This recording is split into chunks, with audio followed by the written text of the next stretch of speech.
Waalaikumsalam warahmatullahi wabarakatuh.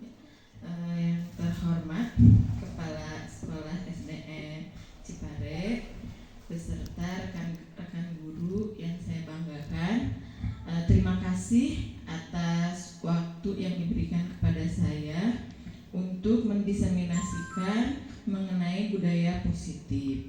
Ya, alhamdulillah rekan-rekan sudah bersedia meluangkan waktunya, bersedia waktunya diganggu oleh saya. Nah, hari ini saya akan memberikan sedikit pengetahuan baru bagi saya tentang budaya positif, yaitu modul pembelajaran di 1.4. Selanjutnya. Nah, budaya positif, ketika mendengar kata-kata budaya positif, kira-kira apa yang terpikirkan di hati ibu dan bapak semua? Silahkan.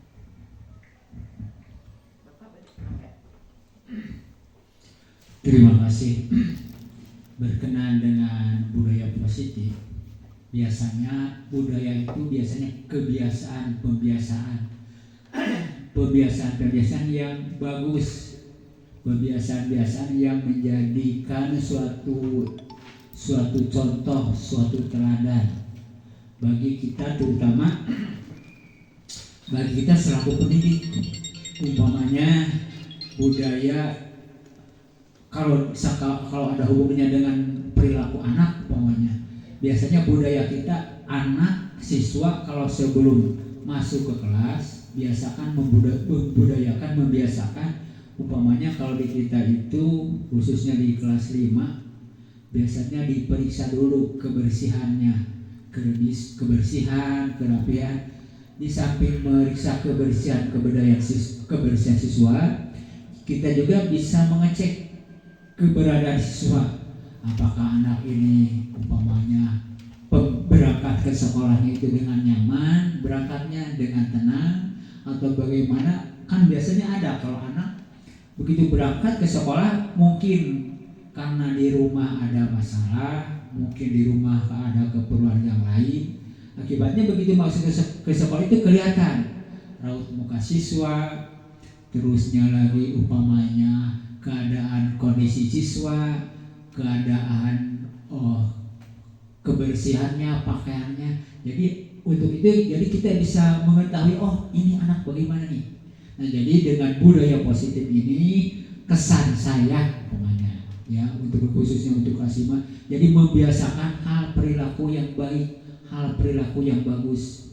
Apakah anak tersebut ya umpamanya dalam pembelajarannya sudah siap atau bagaimana? Jadi sekali lagi budaya positif ini yang berhubungan dengan kebiasaan yang bagus, kebiasaan yang baik, menjadikan suatu contoh untuk siswa atau untuk rekan yang lain. Itu saja. Baik, terima kasih Bapak. Yang lain ada yang mau menambahkan? Sekap? Ya, betul sekali ya. Sepakat berarti semuanya bahwa budaya positif itu adalah sesuatu pembiasaan yang sudah dilakukan ya. Jangan tidak perlu kita mengingatkan pun anak sudah terbiasa melakukan hal tersebut. Nah, sekarang kita merefleksi dari visi kita yang kemarin. Utama dari visi kita adalah menumbuhkan karakter, kan kemarin yang menjadi fokus utama. Apakah kegiatan kita selama ini sudah menunjukkan atau menunjang budaya positif yang akan mencapai visi? Kira-kira pembiasaan yang sudah dilakukan sudah termasuk belum untuk mencapai visi kita? Kira-kira budaya yang selama ini kita lakukan, pembiasaan yang sudah kita lakukan, kira-kira sudah menunjang tidak untuk mencapai visi yang kita inginkan itu? Kira-kira menjawab? Kira-kira sudah belum? Kan kita menginginkan karakter anak itu yang baik ya, ada perubahan positif. Nah, pembiasaan yang kita lakukan apakah sudah menunjang atau belum? Nah, itu yang akan kita refleksi hari ini. Selanjutnya, Billy masih bingung gitu ya, atau acaranya. Nah, Di sini untuk mewujudkan budaya positif, kita sebagai pendidik harus memahami dan mengaplikasikan yang pertama disiplin positif, kemudian mengetahui tentang motivasi perilaku manusia, kemudian posisi kontrol restitusi kita sebagai seorang guru atau pendidik, kemudian keyakinan kelas atau sekolah, serta segitiga restitusi. Nah, kok ada budaya positif, ada disiplin positif juga, bedanya apa? Nah, tadi yang sudah dijelaskan oleh Bapak, betul bahwa budaya itu adalah sesuatu yang sudah dilakukan, pembiasaan yang sudah kita lakukan. Sedangkan disiplin di sini adalah sesuatu yang akan kita terapkan untuk mewujudkan budaya positif. Contoh, misalkan ketika guru datang ke sekolah, itu kan anak, salah satu bentuk rasa hormat anak terhadap guru itu adalah dengan mencium tangan guru kan. Nah, itu merupakan sudah menjadi budaya. Tanpa kita ingatkan tadi mereka sudah melakukan. Sedangkan disiplin adalah sesuatu yang ingin kita terapkan. Contoh prakasa perubahan saya yang kemarin menumbuh kembangkan pembiasaan bahasa Sunda, penggunaan bahasa Sunda yang sopan dan santun. Nah, itu disiplin tak acan kan diterapkan anak gitu. Nembe bade, nah itu disiplin. Jadi sesuatu yang akan kita terapkan dan tentunya ke arah yang lebih baik seperti itu. Selanjutnya nih untuk disiplin positif. Nah, tadi di sini cara penerapan disiplin positif itu adalah menerapkan ya disiplin yang mengajarkan murid bertanggung jawab dan menumbuhkan kesadaran diri terhadap nilai-nilai kebajikan. Apa itu nilai-nilai kebajikan? Nilai-nilai yang kita anggap dan yang kita anggap sebagai etika atau moral yang berlaku di masyarakat. Contohnya, misalkan ketika kita lewat misalkan gitu ya, terus ada orang lain kan biasanya kita mengucapkan punten gitu ya. Nah, nilai-nilai kebajikannya itu apa? Nilai kebajikannya yaitu kesopanan, misalkan seperti itu. Kemudian disiplin positif itu harus bisa mengontrol diri dalam melakukan semua tindakan dan menuju ke arah yang positif. Jangan kalau misalkan selama ini kita berpikir disiplin itu adalah sesuatu hal yang selalu berkaitan dengan hukuman atau konsekuensi, padahal disiplin itu adalah sesuatu yang dilakukan oleh seseorang berdasarkan kesadaran atau motivasi intrinsik yang ini. Jadi ketika kita melakukan sesuatu itu bukan berdasarkan hukuman atau paksaan, itu yang namanya disiplin positif. Jangan kena ayat motivasi intrinsik dalam diri kita. Nah, kaitannya dengan motivasi perilaku selanjutnya nih. Nah, motivasi perilaku manusia ketika melakukan sesuatu itu ada 3. Yang pertama, menghindari ketidaknyamanan atau hukuman. Kemudian untuk mendapatkan penghargaan atau imbalan dari orang lain. Nah, yang terakhir itu adalah untuk menjadi orang yang mereka inginkan dan menghargai diri sendiri sesuai dengan nilai-nilai yang mereka percaya. Di sini yang harus jangan saling berkaitan antara motivasi sareng disiplin tadi. Kita harus tahu ketika kita membuat sebuah aturan atau kesepakatan, anak melakukan itu kira-kira berdasarkan apa? Apakah memang dia hanya takut menghindari hukuman atau konsekuensi yang telah disepakati, ataukah untuk mendapatkan penghargaan atau imbalan, atau memang dia ingin berubah menjadi seseorang yang lebih baik. Nah, ini yang harus kita pelajari. Makanya kenapa sekarang misalkan di kurikulum Merdeka tidak boleh ada peringkat, kemudian tekengeng masihan imbalan gitu ya atas sesuatu prestasi, karena memang itu akan menghambat gitu dalam jangka panjang ketika kita melihat si A itu ingin terus berprestasi karena misalkan mengharapkan penghargaan yang lebih banyak gitu. Ketika suatu saat dia tidak mendapatkannya, maka akan timbul rasa kekecewaan dan mungkin dia tidak akan kembali meraih gitu. Nggak mau lagi, udah yang kemarin juga udah belajar kerja keras nggak dapet misalkan. Jadi itu akan ada timbul kekecewaan. Nah, yang harus kita perhatikan dan harus kita tumbuhkan itu adalah ke siswa. Ketika kita menerapkan suatu aturan atau kesepakatan, kita harus menumbuhkan rasa tanggung jawab dan menjadi orang yang memang mereka inginkan gitu. Jangan sampai melakukan sesuatu itu karena takut nih pelajaran Bu Ayu misalkan PJOK, takut kalau nggak masuk misalkan takut dihukum atau apa. Tapi ketika misalkan nanti pelajaran Bu Nopi misalkan biasa, biasa dah si ibu mah tarang ngambek cenah upami abdi teu masuk oge. Nah, janten motivasi intrinsik dalam siswanya itu bukan karena dia ingin menjadi orang yang lebih baik, tapi karena ketakutan seperti itu.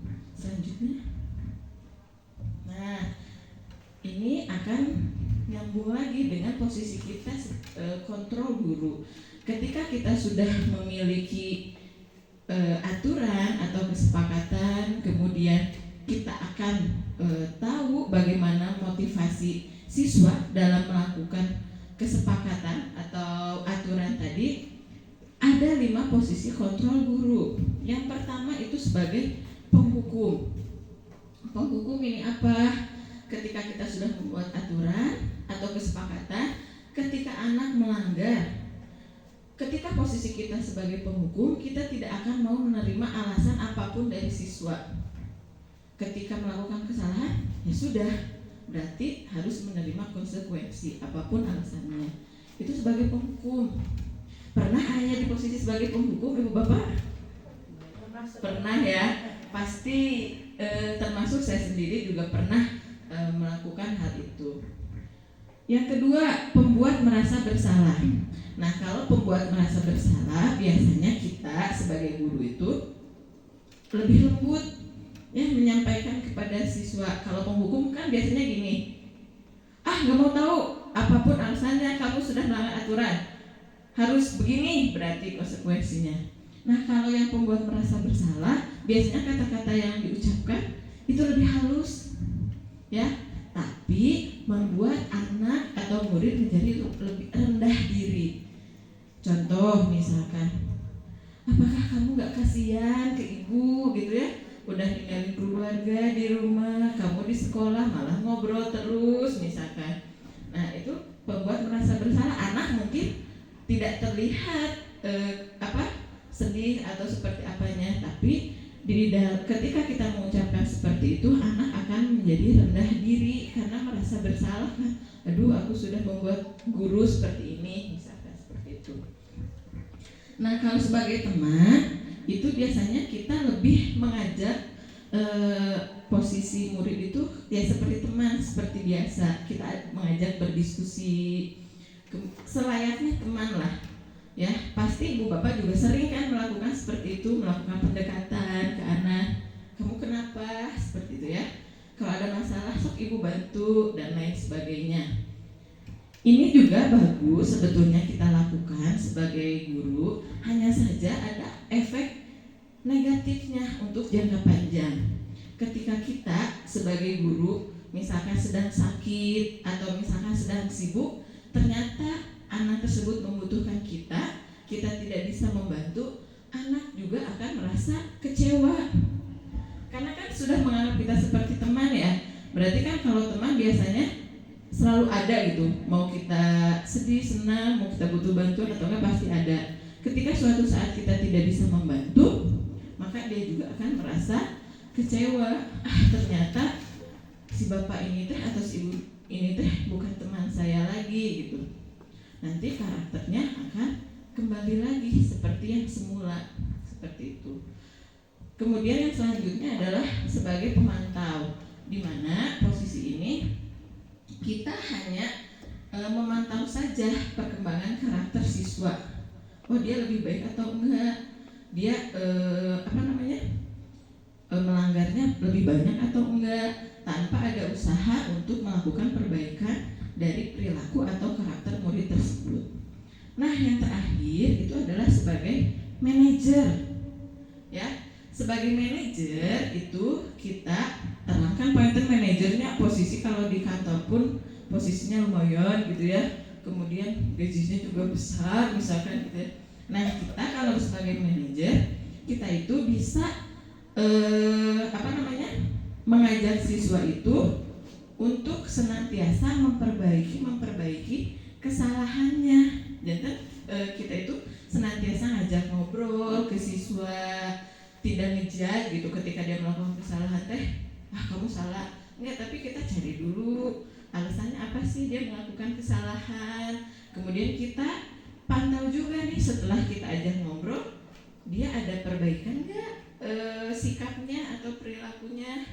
Kemudian kalau misalkan sudah membaik, alhamdulillah. Ketika masih belum, kita ajak lagi ngobrol. Itu sebagai manajer. Jadi kita senantiasa memberikan kesempatan kepada siswa itu untuk memperbaiki perilaku yang telah dia lakukan.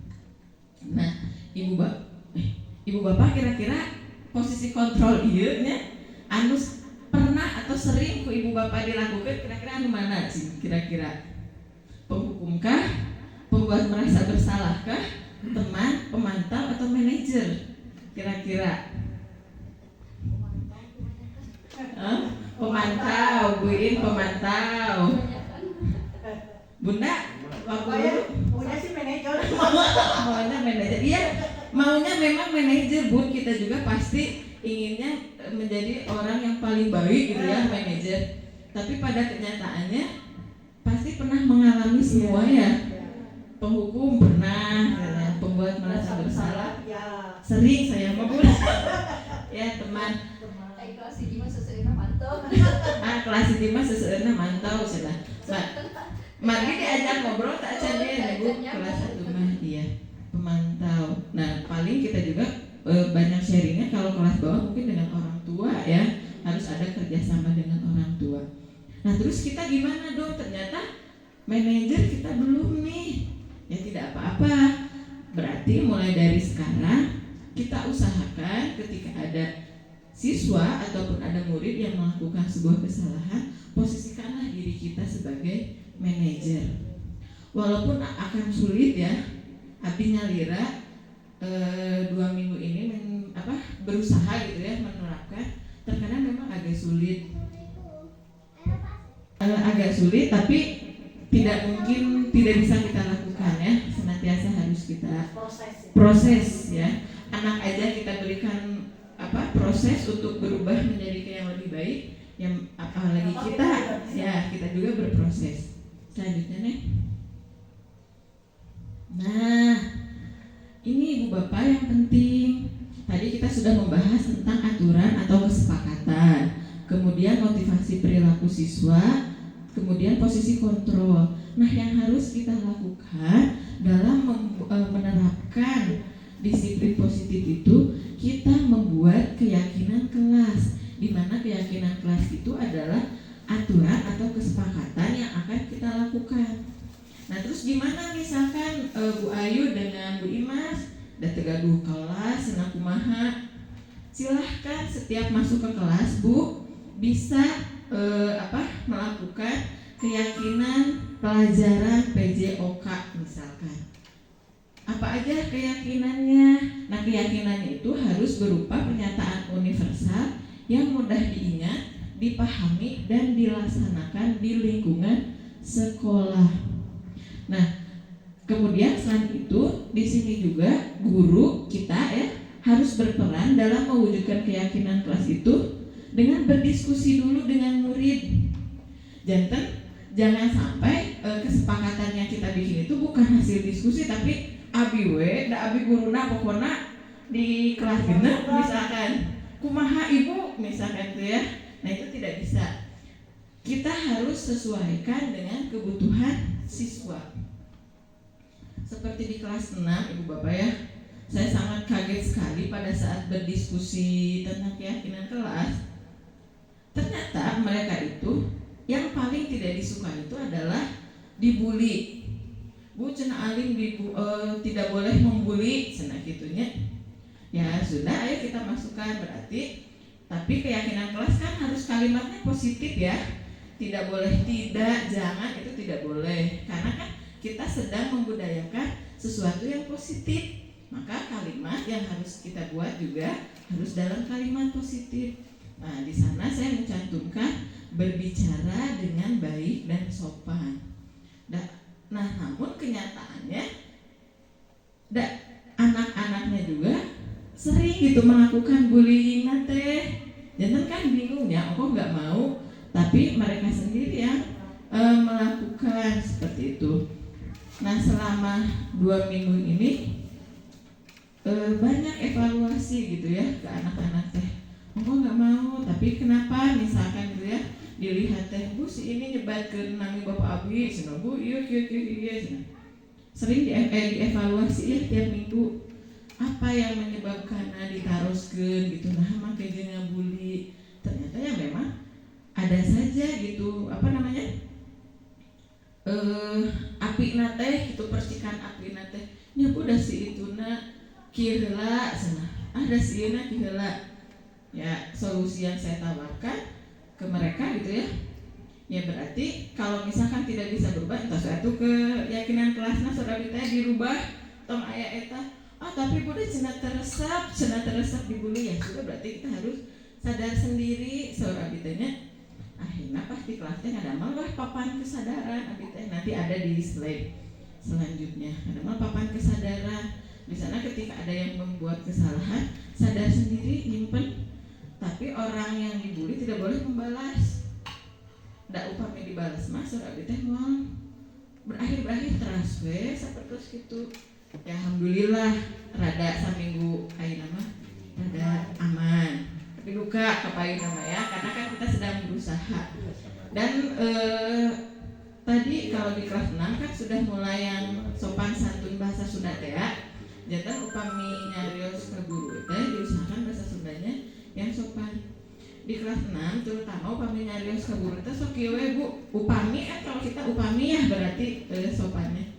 Bu lamun kieu cenah. Bu lamun kieu jantan bisa langsung diingatkan secara langsung ke anaknya. Rumusnya ini ya. Selanjutnya nah, segitiga restitusi yang ini. Segitiga restitusi ini apa sih? Segitiga restitusi ini adalah cara kita sebagai seorang guru menyelesaikan permasalahan. Nah, di segi restitusi ini kita berperan sebagai manajer tadi yang kita inginkan. Nah, menggunakan 3 tahapan dalam menyelesaikan masalah. Ya, tahapannya apa saja? Yang pertama yang pertama itu menstabilkan identitas.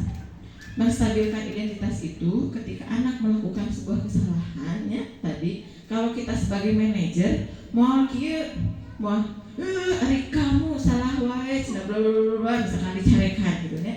Tapi ketika kita sebagai manajer menstabilkan identitas anak itu, kamu nggak apa-apa melakukan kesalahan. Karena misalkan kita manusia, tentu manusia itu tempatnya salah dan hilang. Tapi kedepannya tolong tidak diulangi atau diperbaiki, misalkan seperti itu. Jangan untuk ngajaz langsung misalkan, kamu mah berulang. Tidak seperti itu. Yang kedua, tahapan memvalidasi tindakan yang salah. Jangan upami segitiga restitusi mah teras we urang teh naros ke anak teh.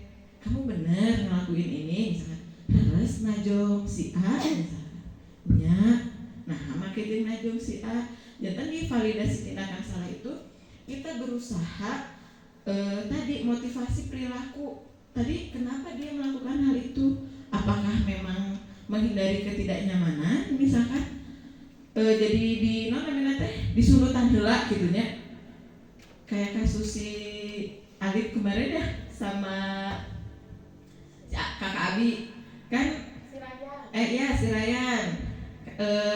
Ryan di si kakak Abi ditajong ku Ryan. Nah nanti kan ditanyain ya, kemarin juga ditanyain kenapa Ryan, oh gini alasannya gini. Ditemukan titik temu masalahnya gitu. Jadi anak tidak akan merasa cenah abi teh salah, cenah tadi teh kuburisna dicarekan misalkan gitu. Enggak, tapi dari kesalahan anak itu tadi motivasi yang ketiga, anak itu mau berubah, jadi mewujudkan motivasi di hatinya. Oh saya salah nih, harus memperbaiki, dan kalau memperbaiki itu kita akan menjadi yang lebih baik seperti itu. Dan tahapan yang ketiga itu adalah mengingatkan mengenai keyakinan kelas atau sekolah. Jadi upami nanti kita sudah membuat keyakinan kelas atau sekolah, nanti bisa kita tanyakan. Misalkan Ryan, kamu nendang kakak Abi sesuai nggak dengan keyakinan kelas kita? Misalkan enggak Bu. Jadi anak itu dengan sendirinya menyadari kesalahannya dan harus memperbaiki. Karena memang karakter anak itu kan tidak bisa sekarang kamu harus begini, kan sulit ya. Harus kita dulu sebagai guru yang menjadi teladan bagi mereka, seperti itu. Dan kan budaya positif itu akan muncul tadi ketika kita sudah tahu mengenai disiplin positif, kemudian disiplin positif itu dituangkan dalam sebuah keyakinan kelas, kemudian kita dapat mengetahui motivasi intrinsik dari siswa, ya. Kemudian kita mengetahui posisi kontrol kita ada di mana, kemudian bisa menyelesaikan permasalahan dengan segitiga restitusi, seperti itu. Lanjut nih. Nah ini contoh keyakinan kelas 6, ya, membuka sepatu ketika masuk sekolah. Nah tapi yang pertama ini sudah kita hilangkan, ya. Kenapa cenah dihilangkan? Karena setelah evaluasi 2 minggu banyak siswa yang melanggar. Pas ditaros teh, kenapa atuh kan ini kesepakatan bersama, saudara abdi teh mau buka sepatu. Ibu udah cenah upami nanti ya upami dibuka cenah ribet abdi teh sok aya nu hilap cenah. Upami istirahat sekarang hilap naon cenah. Oh ya sudah, berarti kan itu sulit ya, saudara kita. Ya sudah, bagaimana kalau kita hilangkan? Tapi tetap menjaga kebersihan, saudara kita gitunya. Mereka setuju, ya sudah dihilangkan, berarti yang pertama. Kemudian di sini ada menjaga kebersihan, menjaga ketertiban, berbicara dengan sopan, saling menghargai dan menghormati, saling tolong menolong, mengikuti pelajaran dengan bahagia. Ya, jadi kita bahagia teman-teman kelas teman-temannya, kayak yang sedih. Nah, ini juga termasuk kemarin waktu kita membuat ini tulisan anak-anak, ya. Katawis dari ibu bapak aya nu lepat dina seratan ieu. Besar kecil. Iya betul. Ketika menuang ini kan kayak anak-anaknya, ku abdi teh teu dicawar, nya teu dicarek, antep we ku abdi teh duikeun ka atos. Pantos rengsek, saudara teh.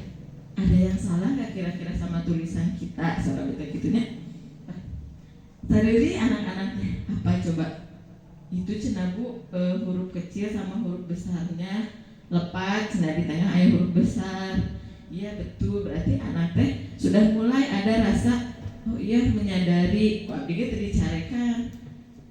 Berusaha gitunya menerapkan anu naon nu dipahami. Nggak apa-apa, kata saya, di sini kita salah karena memang kita manusia pasti pernah salah, tapi tidak boleh diulangi seperti itu. Dan ini keyakinan kelas ini ketika ada yang melanggar, kita selanjutnya nih, kita ada namanya papan kesadaran. Janten di sini itu ada nama-nama anak, terus ini stick es krimnya. Ketika anak melanggar, misalkan nyarios teu sopan atau napi teu tiket, nah mereka memasukkan stick es krim ke nama mereka secara sadar. Setiap 1 minggu sekali oleh saya dicek mana yang paling banyak melakukan kesalahan. Terus gitu kumaha Bu, kalau rasanya di kelas genep teu aya hukuman atau konsekuensi. Jantena setiap minggu itu ditaruh, nah misalkan Ilham melanggarnya banyak, naon wae anu dilanggar. Jadi dicari motivasi dia melakukan hal itu teh kenapa gitu alasannya. Diajak ngobrol walaupun teu acan sadayana tiasa berubah ya, tapi minimal ada perubahan sedikit-sedikit nu kawitna ngalanggarna 12 samingguan teh mingguan ayeuna turun hiji gitu. Walaupun cuma turun sedikit tapi kan harus kita hargai minimal ada perubahan seperti itu. Anak mah taat heula. Iya, anak itu taat dulu, tahu dulu gitu kenapa sih kita teh harus melakukan hal itu gitu. Upami henteu ngalakukeun kumaha gitu. Jadi sanesku konsekuensi yang mereka rasakan, tapi mereka sendiri yang merasakan gitu ketika tidak melakukan hal itu atau tidak taat kepada aturan. Naon yang mereka rasakan seperti itu. Mungkin itu saja Bapak Ibu ya pengalaman dan penerapan keyakinan kelas dan segitiga restitusi yang telah saya lakukan. Nah untuk kedepannya PR kita bersama untuk di setiap kelas kita membuat keyakinan kelas. Kemudian nanti kita evaluasi keyakinan kelas kita apakah sudah terlaksana atau belum dan apakah mampu meningkatkan pencapaian kita untuk mencapai visi kita yang kemarin seperti itu. Bade anu ditaroskeun mangga. Cekap cenah saya. Bun mangga. Bunda lebih pengalaman lah udah Berapa sana cek Ini mah sudah pernah Bun. Mangga Bun. Ini sedikit ya tentang manajer. Manajer di sini maksudnya manajer sebagai guru, sebagai pemimpin murid di sekolah, atau manajer seperti yang bagaimana? Mohon sedikit minta penjelasannya. Sami-sami Bunda, terima kasih. Manajer di sini maksudnya seperti apa gitu ya? Nah, manajer di sini Bun, jadi kita bukan sebagai pemimpin pembelajaran ya, tapi kita sebagai betul yang Bunda sampaikan, pemimpin murid. Jadi kita itu bagaimana bisa mengelola murid atau siswa ini untuk melakukan perbaikan perilaku dari yang dilakukan. Jadi upami misalkan siswa melakukan kesalahan itu, kita tidak serta-merta ngejudge gitu, oh si bandel gitu. Tapi kalau kita sebagai manajer itu kita harus merangkul dia, mengajak dari kesalahan yang dia lakukan itu. Kita harus bisa memperbaiki perilaku mereka tanpa menyakiti dirinya gitu, seperti itu Bun. Ya sama-sama Bunda. Bu, teruskan. Betul, cekap Bapak. Pak Asep, mangga. Langsung mana kesan persen? Boleh, Pak, boleh. Si Pak Didi 5 kali nelpon. Kesan dan pesan langsung. Boleh Pak, mangga. Ya kesan dan pesan banyak. Kumargi Aisyah. Karena setelah mendengarkan paparan dari Bu Novi mengenai pembudayaan positif, budaya positif, menggarisbawahi banyak sekali hal-hal yang didapat, terutama yang berhubungan dengan kedisiplinan siswa. Ini banyak sekali. Jadi ada masukan lah yang dulunya biasa-biasa, tapi dengan ada paparan tadi dari mulai sampai selesai, jadi ada masukan banyak lah, ada pencerahan betul lah Bu. Jadi ada pencerahan, terus kesannya itu, terusnya juga tadi itu menggarisbawahi masalah posisi kontrol guru, tentunya yang ada salah tadi dari 5 komponen saja. Ya, diantara ada 5 komponen: penghukum, pembuat dan seterusnya. Nah, yang menjadi sering untuk kelas 5 yang sering dilakukan itu bukan sering, yang nyalah rada sok gitu lah. Itu mengenai penghukuman. Ya, penghukuman karena mengapa demikian? Nah, karena semata-mata yang tadi menambah kedisiplinan. Biasanya kalau anak Ya, bukan berarti bahwa hukuman harus begini, bukan, tapi secara memberikan kesadaran, hukumannya kesadaran. Apalagi tadi ada istilah mudah-mudahan ada menambah motivasi intrinsik. Nah, biasanya kan motivasi intrinsik itu motivasi yang keluar dari dalam siswa tersebut. Dengan ada hukuman tersebut timbul motivasi, oh betul, saya salah. Nah, dengan demikian pasti kedisiplinan siswa juga akan lebih meningkat, hal seperti itu. Jadi kesannya itu sangat bagus sekali ya, karena dengan ada hal seperti ini menambah pencerahan terutama dalam posisi kontrol guru. Tetapi yang menjadi masalah itu untuk kelas 5 itu masih yang kedua tema itu mengenai papan kesadaran. Tadi ada papan kesadaran. Memang untuk hal seperti ini belum dilaksanakan lah gitu ya. Karena di awal pembelajaran atau bagaimana, untuk papan kesadaran belum, hanya sebatas lah seperti hal-hal yang lain sifatnya yang umum, tapi untuk papan kesadaran belum ya.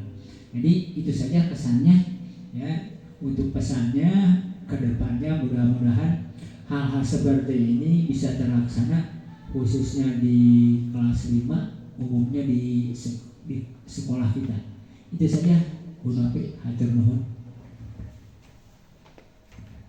Bapak hatur nuhun ya kesan dan pesannya. Oh ya, tadi saya ada yang kurang ya, sebetulnya hukuman itu nggak apa-apa sih Pak. Jantan bentuknya saya hukuman, tapi konsekuensi jantan entos kesepakatan bersama dengan siswa. Jantan kan Bapak terus gaduhnya aturan di kelas 5. Nah, konsekuensinya boleh asalkan sudah sepakat semuanya anak-anak gitu. Dan intinya tidak menyakiti siswa gitu, dan kedah nyambung gitu. Misal ketika anak datang terlambat, kemudian sama kita dihukum lari lapangan 10 keliling, kan seharusnya kira nyambung ya antara hukuman dengan kesalahan yang dia perbuat gitu. Dan ketika memang kita membuat konsekuensi, harus disesuaikan sareng kesalahan yang dia perbuat, seperti itu. Boleh ada konsekuensi, hanya saja yang tadi tidak boleh menyakiti siswa. Terkadang mungkin kita juga menyadari ketika anak melakukan dipasihan konsekuensi atau hukuman, terkadang konsekuensi ya, bukan hukuman, konsekuensi merasa keenakan gitu. Ya senada dicarikan, dipasihan konsekuensi. Nah, itu kan kita berproses ya, masih boleh konsekuensi asalkan kesepakatan tadi. Jangan sampai kita sebagai guru masih ada konsekuensi tidak mau orang gitu, tanpa memikirkan perasaan siswa. Ada lagi? Ya, cekap panggilnya pertemuan kali ini. Sekali lagi saya mengucapkan banyak terima kasih kepada Ibu Kepala Sekolah beserta rekan-rekan guru yang sudah bersedia waktunya mengikuti kegiatan diseminasi ini. Mudah-mudahan bermanfaat, khususnya Kang Abdi ya, melaksanakan ini di kelas, umumnya untuk kita semua. Mudah-mudahan apa yang kita rencanakan, apa yang akan kita lakukan betul-betul bermanfaat dan bisa dirasakan oleh semua warga sekolah kita. Terima kasih. Ditutup buku doa. Robbana atina fid dunya hasanah wa fil akhirati hasanah wa qina adzabannar. Wassalamualaikum warahmatullahi wabarakatuh.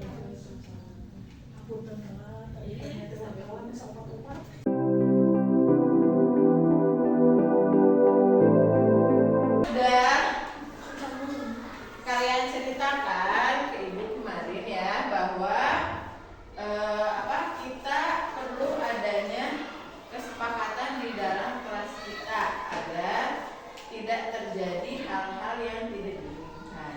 Nah, kesepakatan kelas kan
jajan itu termasuk kita menjaga ketertibannya. Berarti kan upami misalkan terus masuk kelas, berarti kita harus mengikuti pelajaran kan. Nah, harus menjaga ketertiban. Berarti setuju tidak kalau misalkan yang nomor 1 itu menjaga ketertiban. Nah, menjaga ketertiban di sini berarti termasuk ketertiban berarti termasuk masuk ke kelas tepat waktu. Ketika sudah bel berarti tidak boleh jajan. Alat tulis harus sudah dipersiapkan.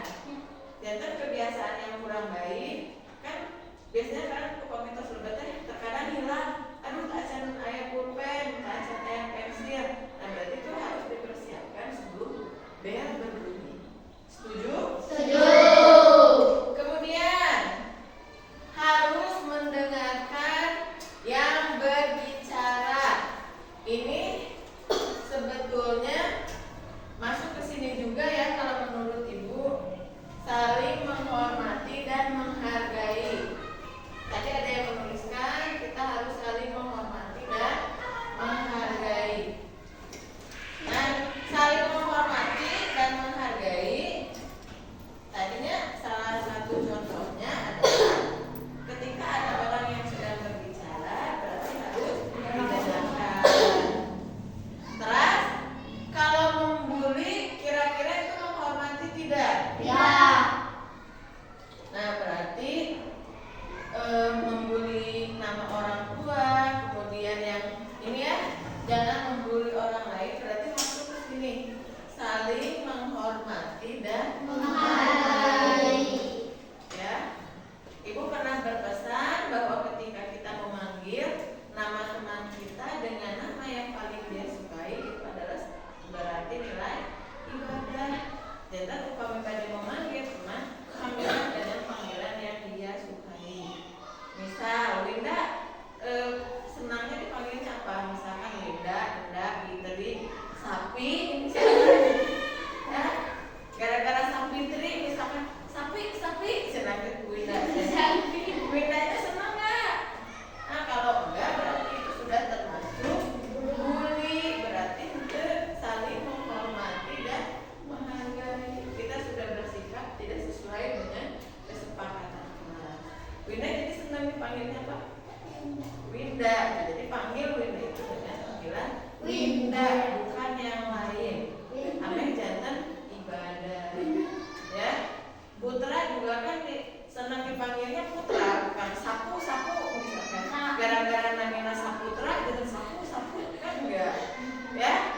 Kayaknya ingat kesepakatan kelas berarti ini setuju saling menghormati dan menghargai. Ibu, ya. Seseorang itu sampai semua. Oh ya, iya. Jadi ketika kita nada kita tinggi, contoh seperti ini. Kalau Arya mungkin pantas nyari orang rada tinggi. Kenapa? Karena kan nama di Banten ya. Kalau di Banten kan gitu ya nada bicaranya. Jadi kita bisa memaklumi misalkan. Tapi misalkan Winda kan tinggalnya di sini kan dari lahir. Tapi kan ketika nyari sarang Ame, misalkan berarti, Ame. Nah, itu kurang bagus ya. Karena nada yang tinggi itu bisa menyinggung orang lain. Berarti itu menghormati dan menghargai. Ya. Jadi makanya ketika kita berbicara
Contohnya berarti menjaga kebersihan apa? Jangan buang sampah sembarangan. Membuang sampah pada Tempatnya.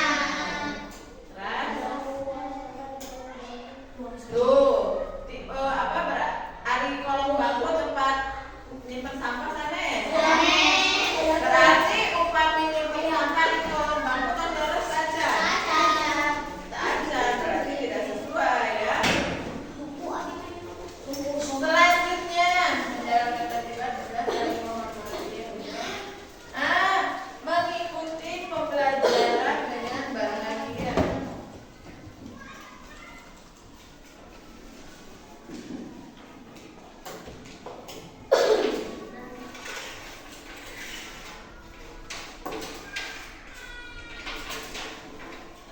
Maksudnya ya kumaha sih? Tadi kan sana jalan kita. Bicara dengan sopan. Sana jalan ya Chelsea gimana maksudnya? Mengikuti pembelajaran dengan bahagia udah kumaha? Misalkan kayak waktu belajar dengan sopan terus itu bahagia. Harus tetap tersenyum. Ya, apapun yang terjadi. Kita kayak kita mukanya harus tetap bahagia. Oke. Kemudian apalagi yang perlu? Oh ini Bicara dengan sopan itu. berbicara dengan sopan. Sopan sempurna. Ini siapa tadi yang menuliskan berbicara dengan sopan teh? Maksudnya gimana Mel? Sopan di sini harus seperti apa? Setelah berbicara Seperti apa misalkan? Kalau ke teman misalkan kan kita bahasanya bahasa Sunda. Pemikaran yang sana nyebat mana gitu. Ya, pemikar guru. Dan berarti di sini harus bisa menempatkan bahasa ya ke teman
Oke.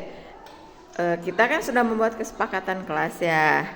Nah, kalian seneng nggak dengan adanya kesepakatan kelas di kelas kita? Senang Kenapa? karena sudah dibuat bersama-sama. Terus sesuai kebutuhan nggak? Sesuai. Oke.